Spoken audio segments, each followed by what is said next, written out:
Hello everyone, welcome to Sleepy Classes. तो आइए आज के हम 2 मिनट सीरीज में doctor B R Ambedkar ji को कवर करेंगे। जैसे कि आप अपनी स्क्रीन पे देख सकते हैं कि पिछली 14 अप्रैल को उनकी बर्थ एनिवर्सरी थी, जिसके चलते आज हम इस पूरी पर्सनैलिटी को कवर करेंगे। उनसे जुड़ी हुई जीवन की हर डिटेल्स को देखेंगे जो कि आपके यूपीएससी के पेपर में पूछी जा सकती हैं। तो सबसे पहले अगर हम उनके जीवन के ग्लिम्पसेस के बारे में बात करें, so he was an Indian jurist, उसके साथ इकोनॉमिस्ट, पॉलिटिशियन, सोशल रिफॉर्मर, और उन्होंने काफ़ी अपने दलित आइडियोलॉजी को रिफॉर्म करने के लिए बहुत काम किया। साथ में ही उन्होंने जो दलित बुद्धिस्ट मूवमेंट है उसको लीड किया, जो कि किसके अगेंस्ट था, against the social discrimination and for the untouchables. अगर एक इम्पॉर्टेंट पॉइंट की बात करें जो आपने नोट करना है, वो ये है that he was British India's ministry of labour in viceroys executive council. ये हम जो पॉइंट है ये ऐसा इतना कॉमन नहीं है, हमारी बुक्स में नहीं मिलता, तो ये आपने साइड में नोट करना है। उसके साथ साथ जैसे कि हम जानते ही हैं that he was a member of the constituent drafting committee and India's first law minister, minister of law and justice, जो कि माना जाता है कि that he was the chief architect of the constitution of India. तो आइए अगर हम उनकी अर्ली लाइफ के बारे में बात करें, so he was born on 14 April 1891। Mhow जगह है मध्य प्रदेश में। So he was born into a Mahar caste, जो कि एक दलित कास्ट थी, जिसकी वजह से उनको अपनी बचपन से ही बहुत ज़्यादा सोशल इनइक्वालिटी को फेस करना पड़ा, जिसकी वजह से उन्होंने आगे चल के इसके लिए बहुत काम भी किया। अगर हम उनकी फैमिली लाइफ के बारे में बात करें, सो उनके जो एंसेस्टर्स थे वो काफ़ी लंबे टाइम से जो ब्रिटिश ईस्ट इंडिया कंपनी थी उसकी आर्मी में काम कर रहे थे।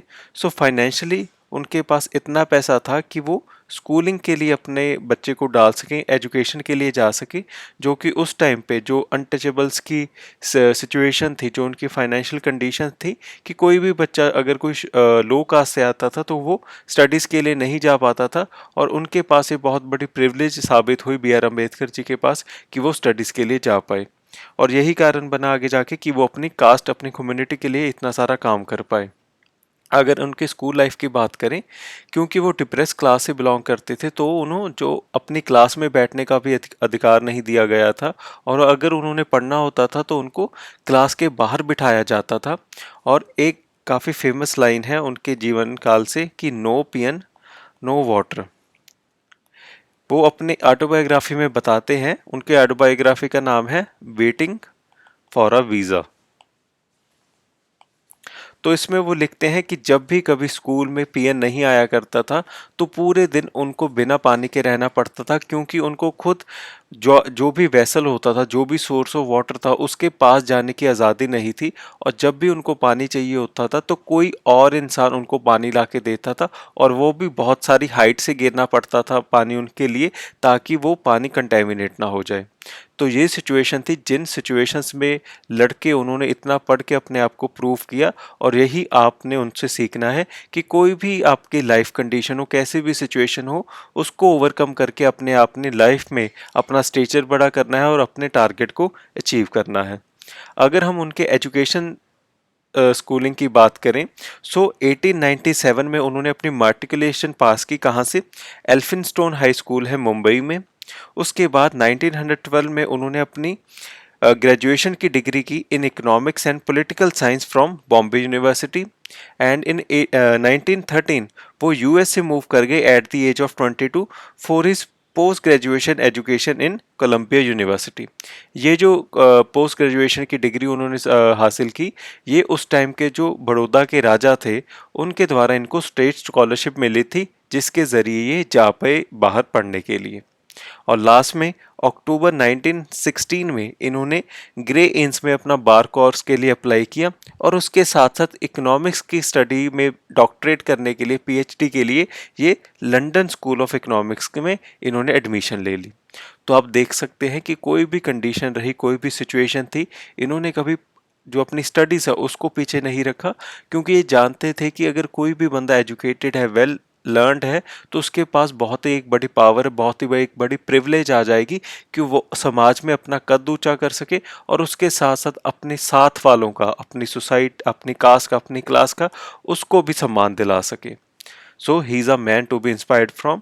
अगर उनकी पॉलिटिकल लाइफ की बात करें, तो सबसे पहला जब उनको कोई पद मिला वो ये था कि he was invited to testify before the Southborough committee.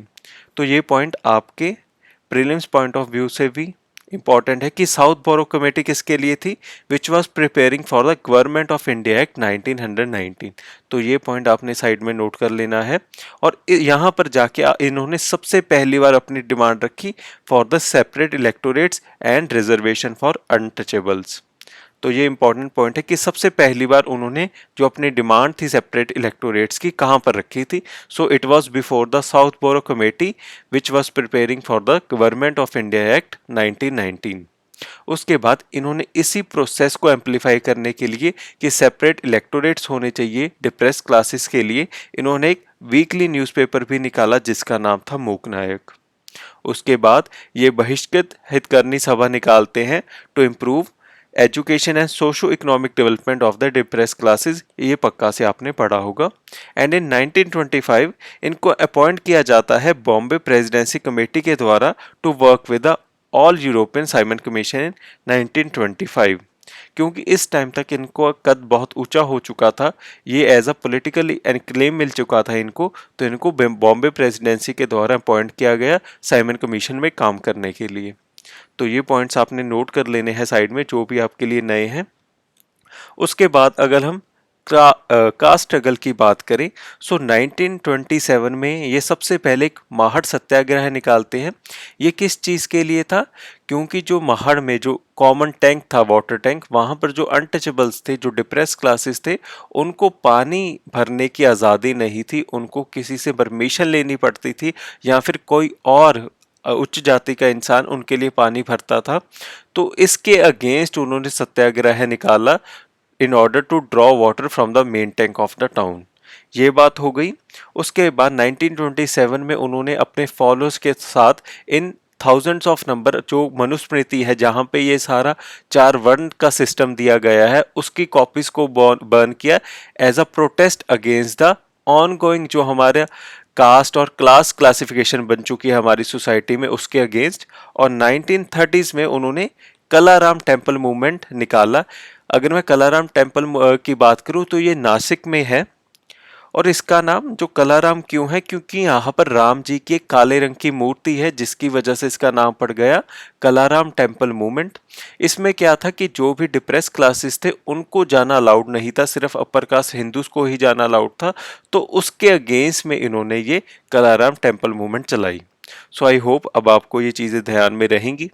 उसके बाद इनको अपने कास्ट स्ट्रगल को आगे बढ़ाने के लिए सेकेंड राउंड टेबल कॉन्फ्रेंस में लंदन में इनवाइट किया जाता है, जहां पर इनके प्रोसेसेस जहां पर इनके एफर्ट्स के चलते इनको कॉमनवेल्थ अवार्ड से नवाजा जाता है। जब 1930s में कॉमनवेल्थ अवार्ड आता है, उसके अगेंस्ट में जब गांधी जी येडवाला जेल में इसका प्रोटेस्ट करते हैं, तो जब पूना पैक्ट होता है तो वहां आपने ध्यान रखना है कि जो पैक्ट है जहां पर जो साइंस होते हैं, एक साइड तो बी आर अम्बेडकर जी होते हैं और दूसरे साइड पे होते हैं मदन मोहन मालवीय। ये क्वेश्चन आपके यूपीएससी में पूछा भी जा सकता है कि पूना पैक्ट किन दो पर्सनैलिटीज के बीच में साइन हुआ था, तो उसका आंसर हो जाएगा B R Ambedkar and Madan Mohan Malviya. आप इसको गांधी जी के साथ कंफ्यूज मत कीजिएगा, क्योंकि उन्होंने सिर्फ प्रोटेस्ट किया था पर साइन जो लोगों ने किए थे वो थे मदन मोहन मालवीय और बी आर अम्बेडकर। उसके बाद अगर हम पॉलिटिकल करियर की बात करें तो 1936 में उन्होंने सबसे पहले अपनी इंडिपेंडेंट लेबर पार्टी बनाई। किस चीज़ के लिए बनाई थी? To contest the Bombay elections to central legislative assembly. इनको जो इसमें सक्सेस इतनी ज़्यादा नहीं मिली थी, पर फिर भी आगे चल के इन्होंने अपनी पार्टी को दोबारा से इवॉल्व किया, उसका नाम रख दिया गया शेड्यूल्ड कास्ट फेडरेशन। इसके बाद जैसे हमने ये पॉइंट पहले भी पढ़ा that he served on the defence advisory committee, और उसके साथ साथ इनको मिनिस्टर ऑफ लेबर भी बनाया गया in the viceroy's executive council. उसके बाद जो ये हमारा बहुत वेल नोन फैक्ट है that he was the chairman of the constitution drafting committee and the father of our constitution, और इंडिपेंडेंट के इंडिया के ये सबसे पहले लॉ मिनिस्टर बने। अगर मैं इनकी आफ्टर इंडिपेंडेंस जब हमारे देश में सबसे पहले जनरल इलेक्शंस होते हैं 1952 में, तब जब यहाँ ये लड़े थे तब ये अपने फॉर्मर असिस्टेंट से ही हार गए थे जिनका नाम था नारायण काजरोकर, और उसके बाद इनको राज्यसभा में एज अ अपॉइंटेड मेंबर रख दिया गया था। लास्ट में अगर हम इनकी बात करें, इनके व्यूज की बात करें, so he was a critic of Islamic practices जो कि साउथ एशिया में चलती थी। और इसके साथ साथ इन्होंने जो चाइल्ड मैरिज का प्रोसेस था उस टाइम पे, और वुमेन मिस ट्रीटमेंट का सब जो प्रोसेस चल रहा था मुस्लिम सोसाइटी में, उसके लिए इन्होंने काफ़ी अपनी आवाज़ उठाई। जब इन्होंने कॉन्स्टिट्यूशन की तैयारी कर रहे थे तो इन्होंने कुछ मेजर डिमांड रखी थी, जैसे कि जो आपने ध्यान में रखनी है वो है सबसे पहले कि ये इन्होंने अपोज किया था आर्टिकल 370 को। ये मानते थे कि जो कश्मीर है वो हमसे सारी सिक्योरिटी ले रहा है, सारा फूड ग्रेन्स वगैरह ले रहा है, पर हमारे पास कश्मीर के ऊपर कोई पूरा होल्ड ना हो तो वो अनफेयर है, इनजस्टिस है इंडिया के साथ। तो इसी वजह से इन्होंने आर्टिकल 370 को अपोज किया था। उसके साथ साथ ही recommended the adoption of uniform civil code. और लास्ट में इन्होंने 1951 में कैबिनेट से रिजाइन दे दिया था जब इन्होंने हिंदू कोड बिल को इंट्रोड्यूस किया था, ताकि एक यूनिफॉर्मिटी आ जाए हमारे इंडिया में। पर ये जो बिल था इसको स्टॉल कर दिया गया और इसी के प्रोटेस्ट में इन्होंने कैबिनेट से रिजाइन कर दिया। ये तीनों points article 370, uniform civil code और हिंदू कोड बिल, ये न्यूज़ में रहते हैं, तो इनके ऊपर जो अंबेडकर जी के व्यूज़ थे वो आपको पता होने चाहिए।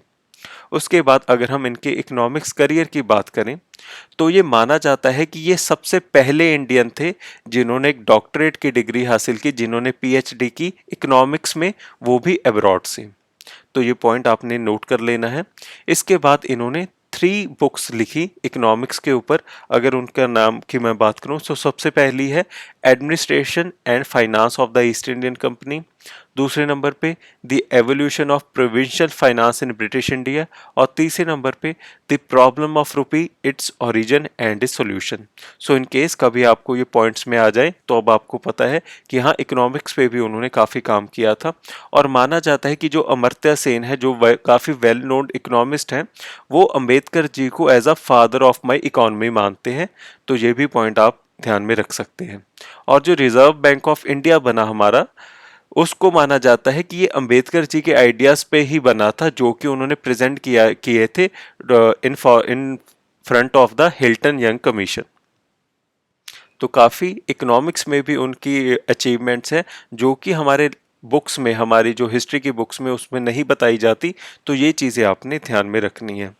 अगर उनके रिलीजियस लाइफ की बारे में बात करें, सो 1955 में, क्योंकि उनका तब तक काफ़ी इंक्लिनेशन हो चुका था बुद्धिज़्म की तरफ, सो उन्होंने 1955 में भारतीय बुद्धा महासभा को फॉर्म किया, जिसका मतलब होता है बुद्धिस्ट सोसाइटी ऑफ इंडिया। ये कहाँ, किस जगह पे फॉर्म की थी? इन रंगून। और उसके साथ साथ 1956 में उन्होंने अपना फाइनल वर्क लिखा जिसका नाम था द बुद्धा एंड हिज धामा। और इस वर्क को कंप्लीट करते ही 3 दिनों के बाद उनका देहांत हो जाता है ऑन 6 दिसंबर 1956 उनके दिल्ली के घर में। और 1956 में ही वो बुद्धिज्म में कन्वर्ट करते हैं अपने बहुत सारे फॉलोअर्स के साथ। और अगर हम उनके जो वर्क्स की बात करें, जो आपके यूपीएससी पॉइंट ऑफ व्यू से सबसे इंपॉर्टेंट है, वो इस स्लाइड में है कि ऑटोबायोग्राफी है जो उनकी, जो जहाँ की जिसकी हमने पहले भी बात की, वो है वेटिंग फॉर अ वीज़ा। वो इसमें अपने सब एक्सपीरियंसेस के बारे में बताते हैं अनटचेबिलिटी को लेके। और वो इसमें ये कहते हैं कि मैं उस वीज़े के लिए वेट कर रहा हूँ जो मेरे को इस लो स्टेचर ऑफ सोसाइटी से बाहर निकालेगा और मेरे को भी based on my credentials society में ऊपर रख देगा। और ये जो बुक है वेटिंग फॉर अ वीज़ा, ये एक टेक्स्ट बुक यूज़ होती है कोलंबिया यूनिवर्सिटी में। तो काफ़ी अच्छी बुक होगी, जो होना तो ये चाहिए था कि इंडिया में यूज़ होती है ऐसा टेक्स्ट बुक, पर देखिए कि बाहर की यूनिवर्सिटीज़ हमारी जो वेल एक्लेम्ड बुक्स हैं उनको यूज़ कर रही है। होना तो ये चाहिए था कि हमारे इंडिया इनको यूज़ करती। उसके बाद अगर हम इनके और वर्क्स की बात करें तो वो है एनिलेशन ऑफ कास्ट, जो इन्होंने 1936 में लिखी थी। उसके बाद वो वर्दा शूद्रज इन्होंने लिखी थी इसके कुछ साल बाद 1938 में। इसमें उन्होंने एक्सप्लेन किया कि अनटचेबल फॉर्मेशन कैसे होती है, कैसे कोई लोग सोसाइटी में नीचे रह जाते हैं, कुछ लोग सोसाइटी में ऊपर आ जाते हैं। ये सब प्रोसेस की उन्होंने बात की थी इन हिज बुक वो वर्दा शूद्रास। अगर उनके न्यूज़पेपर्स की बात करें तो इन्होंने अपने जीवन काल में 4 न्यूज़पेपर्स निकाले। सबसे पहले मूक नायक, जिसका मतलब होता है म्यूट हीरो, इसकी हमने पहले बात कर ली। उसके बाद बहिष्कृत भारत सोसाइटी जो उन्होंने बनाई थी, तो उसके द्वारा ही ये न्यूज़पेपर निकाला जाता था जिसका नाम है बहिष्कृत भारत। जिसका मतलब है इंडिया ऑस्ट्रेसाइज्ड। और उसके बाद जनता निकाली थी उन्होंने 1930 में, एंड लास्ट में इन्होंने निकाली प्रबुद्धा भारत, जो कि बुद्धिज्म को प्रमोट करने के लिए थी, जिसका मतलब है an awakened India in the year 1956। इनकी डेथ के बाद इनको भारत रत्न दिया जाता है इन द ईयर 1990। अगर आपके लिए एक स्पेशल फैक्ट है कि अगर मैं इनके नेम की बात करूं, सो जो इनका ओरिजिनल नेम था वो था सागपाल। और जब ये स्कूल में एडमिशन लेने के लिए जाते हैं तो इनका जो नेटिव विलेज है उसके नाम के ऊपर इनका नाम रख दिया जाता है अम्बड़ा वेकर। पर जब ये जाते हैं अपने टीचर के पास और अपने नाम को बताते हैं तो टीचर को इनका अपना नाम जो अम्बड़ा वेकर है वो पसंद नहीं आता, और टीचर का जो सरनेम होता है अंबेडकर, उसी नाम को यूज करके इनका नाम रख दिया जाता है डॉक्टर भीमराव अंबेडकर। सो ये था एक एक्स्ट्रा फैक्ट आपके लिए। आई होप आपको ये अच्छा लगा होगा आज का स्पेशल कवरेज 2 मिनट का बी आर अम्बेडकर जी के ऊपर। So thank you so much.